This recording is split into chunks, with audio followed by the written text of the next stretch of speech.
Hey there.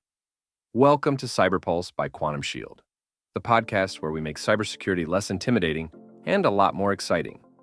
Every episode, we're diving into the latest digital drama, from sneaky hackers to the coolest defense strategies, all while sharing tips you can actually use.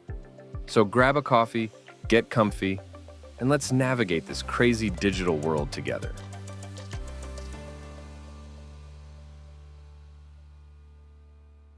Welcome back, everyone. We're ready to dive into a topic that's, well, it's a little more complex than hitting install on the latest antivirus software. We're talking cybersecurity governance, and trust me, it's something you want to get a handle on. Absolutely. And that's what we're here for, right? To cut through the noise, ditch the jargon, and give you the need-to-know info to really level up your organization's security game. Exactly. And you know me, I like to get my hands dirty. One phrase from our prep really stuck with me. It said that cybersecurity needs to align with the business's strategic goals.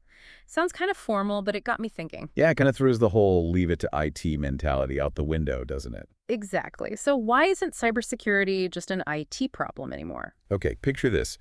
You're a cutting-edge tech startup, right? You've got revolutionary software. Super exciting.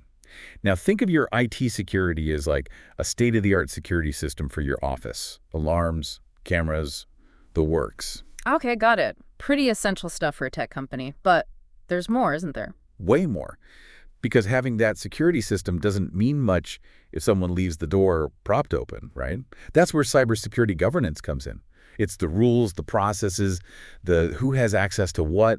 It's making sure everyone understands how to use that awesome security system you've got in place. I like that. So it's bigger than just protecting the tech. It's about protecting the whole business, the ideas, everything.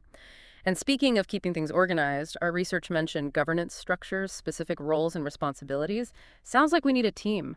Oh, for sure. Yeah, every winning team needs a great coach, right? That's your board of directors. Right. They're setting the overall strategy, making sure cybersecurity is part of a big picture plan, not just an afterthought. Right, got to bake it in from the beginning. So who else is on this dream team of ours? Well, you got to have your quarterback calling the plays on the field. That's your CISO, Chief Information Security Officer. Ah, the CISO. They've been in the news a lot lately. Why is that? Because they're the ones translating the board's vision into action, making sure everyone on the team knows their role. They're developing the incident response plans, overseeing the vulnerability assessments, really steering the ship when it comes to cybersecurity strategy. It's a big job, especially with those evolving threats you mentioned. So we've got the coach, the quarterback. Who else? And, of course, no team is complete without your offensive and defensive lines, the folks in the trenches making it all happen. That's your IT security team, your analysts, engineers, administrators, the whole crew. Right, they're the ones implementing the CISO's plans, making sure those plays actually work. So we've got our A team assembled. What about the playbook? We've got all this key elements of governance stuff, risk policies, reporting structures. It felt a bit dense, I'm not going to lie. Yeah, I hear you. But think of it this way. Even the most talented team needs a solid playbook to win, right? So let's break it down. Let's say you're a healthcare provider. You're dealing with tons of sensitive patient data, right? Absolutely, that's got to be top of mind. Right. So a strong risk policy in that world might include things like rigorous access controls for medical records, mandatory privacy training for all staff. And probably a really solid plan for what to do if a breach happens, who to contact, how to minimize the damage, all that. You got it. It's about anticipating those specific threats and having a plan to address them before they become a headline. Makes sense. And I imagine reporting structures are a big part of this too, right? Making sure that information gets to the right people at the right time. Exactly. If a nurse on the night shift notices something suspicious, that information needs to reach the CISO quickly. No waiting for a weekly meeting, right?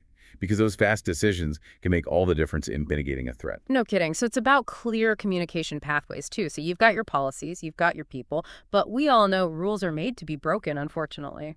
True. And that's why we have enforcement mechanisms. Think of it as the accountability piece of the puzzle. This is where things like regular security audits, vulnerability assessments, even disciplinary action for repeated violations, they all come into play. Wow, so it's not just about having rules, it's about making sure those rules actually mean something. Exactly. And it's not a set it and forget it kind of thing either. It's a continuous journey, always adapting. Because the threats are always evolving too, right? Technology's changing so fast, you can't just rest on your laurels. Nope. And neither can your cybersecurity governance strategy. As new technologies emerge, as new threats pop up, your approach to governance needs to evolve too. Constantly adapting and improving, learning from mistakes, that kind of thing. You got it. It's Yeah. like you wouldn't use a 2005 playbook to win a football game in 2024, right? So true. So for anyone listening who might be feeling overwhelmed, maybe they're just starting to think about cybersecurity governance, what's the one thing you want them to take away from our deep dive today? I'd say start by understanding your organization's specific risks. What keeps you up at night? What are your biggest assets? Once you know what you're protecting, you can start building a governance framework that actually makes sense for your unique needs. Love it. Practical and proactive. And remember, it doesn't have to be overwhelming. Even small steps can make a big difference. Absolutely. Well, that wraps up our deep dive into the world of cybersecurity governance. It's not just about firewalls and passwords anymore, folks. It's about creating a culture of security from the boardroom to the break room. Couldn't have said it better myself. Thanks for joining us, everyone. Until next time, stay safe, stay secure, and keep those governance gears turning. Thanks for hanging out with us on CyberPulse. Remember, cybersecurity doesn't have to be scary. It's all about staying sharp and a little bit savvy. Keep learning, stay curious, and don't let those cyber gremlins get you down. Catch you next time, and until then, stay safe, stay smart, and keep crushing it online.